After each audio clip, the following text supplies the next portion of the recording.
दीदी, आप किसकी राह निहार रही हैं?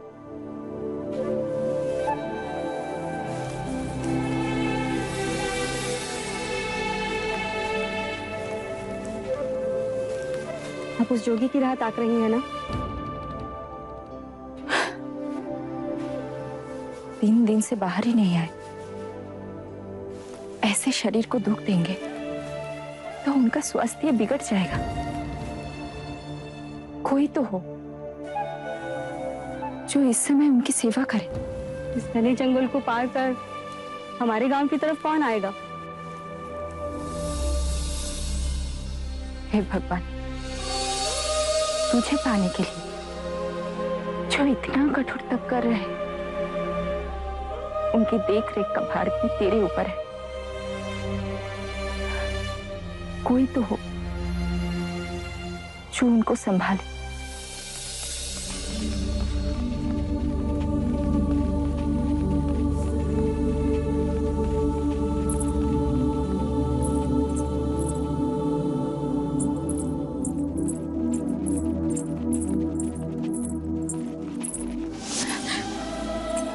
आप भी जोगी है?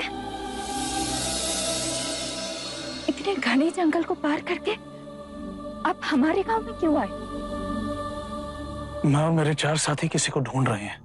अपनी जैसे जोगी को? हमसे कई अधिक उत्तम है वो जोगी। उस गुफा में कई वर्षों से एक जोगी तपस्या कर रहे हैं।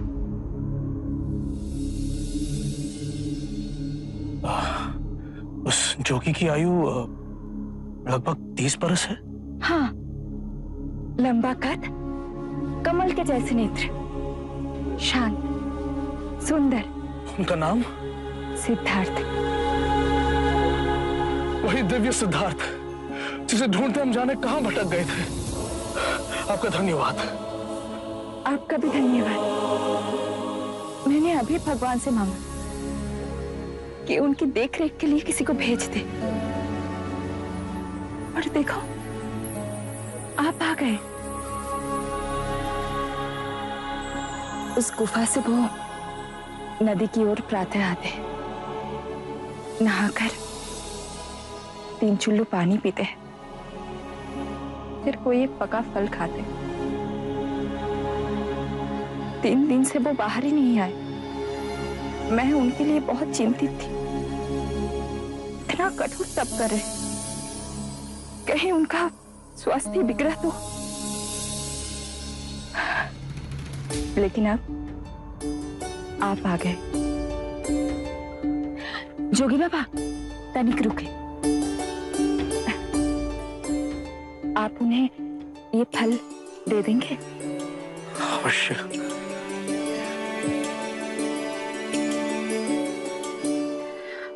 आप उनका ध्यान रखेंगे ना?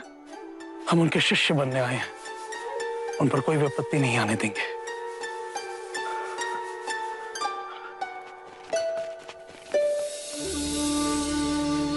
जो आप मुझसे मांग रहे हैं वो असंभव है। क्यों सिद्धार्थ? मेरा गुरु कह रहा है कि मैं उसे अपने शिष्य के रूप में स्वीकार करूं। ये हमारी यात्रा का 3रा चरण है सिद्धार्थ। गुरु शिष्य से गुरु भाई, और अब तुम्हारा शिष्य। बप्पा, असाजी, महानाम और बद्रिका भी इसी आशा में तुम्हारे पास आए हैं। तुम्हारे जाने के 1 माह पश्चात मुझे भी समाधि मार्ग के 8वें चरण की उपलब्धि हुई। मन में पिपासा जागी कि इसके आगे क्या, और तुम्हारी ओर मन खिंचा चला गया। जब तुम्हारा शिष्य बनने की बात गुरुदेव उद्रक रामपुत्र से कही, वो बहुत प्रसन्न हुआ। तुम्हारी इस तप की यात्रा में तुम्हारे सहायक नहीं तो तुम्हारे सेवक तो बन ही सकते हैं। अवश्य, पर सेवक नहीं, सहयोगी, सहयात्री। जीवन के इस खेल के पीछे जो अविनाशनीय सत्य है उसे देखने, उससे एक होने की यात्रा में मैं निकला, जिससे मनुष्य जाति के लिए कल्याण का मार्ग खुले। पर इस विश्वास पे मैं डिगने लगा गुरुदेव। तब मुझे एक तपस्वी मिले। उन्होंने मुझे महावीर की प्रेरणात्मक जीवनी सुनाई। शरीर को सुखा, महावीर को परम ध्यान प्राप्त हुआ। अब तक मैं इस मार्ग पर चला नहीं था और अब इस मार्ग पर स्वयं को समर्पित कर दिया है। तो हम सब तुम्हारे साथ ये तपश्चर्या करेंगे। हाँ, हम सब इस मार्ग पर एक दूसरे के सहायक बन चले। जिसे उस चेतना की सर्वप्रथम अनुभूति हो, वो दूसरों को उस मार्ग पर आगे की ओर ले जाए। अवश्य सिद्धार्थ, अवश्य। याद आया, एक लड़की मिली थी। वो तुम्हारे लिए बहुत चिंतित थी। उसने तुम्हारे लिए ये फल भेजे। सुजाता ने? इस निर्जने में उसने मेरी बहुत सेवा की। परेशान थी कि तुम्हारा स्वास्थ्य न गिर जाए। बहुत करुणा है उसके हृदय में। ये फल आप ही ग्रहण करें। मैंने फलाहार भी त्याग दिया है।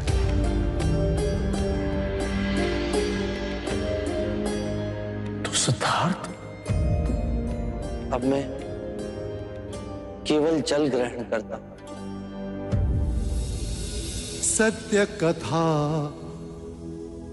पुरुषार्थ कथा, सुनो सुनो सिद्धार्थ कथा।